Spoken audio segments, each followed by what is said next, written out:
Today I'm going to be talking about planned obsolescence, and this is a policy of producing consumer goods that rapidly become obsolete so that they require replacing, and that is achieved by the frequent changes in design, termination of the supply of spare parts, and the use of non-durable materials.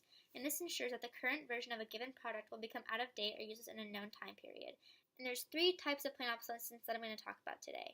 Starting with value engineering, this is when companies choose to use cheap parts and design their products to be less durable so that the products are cheaper to produce and buy.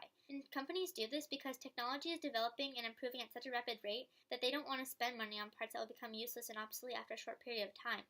So, for example, smartphone companies use cheap batteries and cheap screens because in a few years, the programs they use for their products aren't going to be compatible with that old model anymore.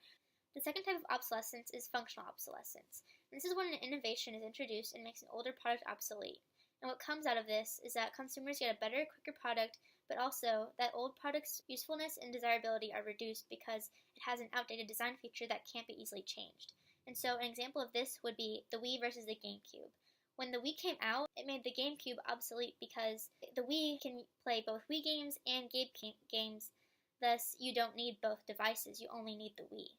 The last type of obsolescence is pseudo-functional obsolescence, and this is when a company appears to introduce an innovation to a product, but it really doesn't, and it ultimately costs consumers money and waste products. An example of this is with an ink printer cartridges. So when an ink printer cartridge runs out of a certain color, it'll just stop working completely when there might be other colors left in the cartridge still. So the consumer has to go buy a new one, although there might be ink left in that cartridge.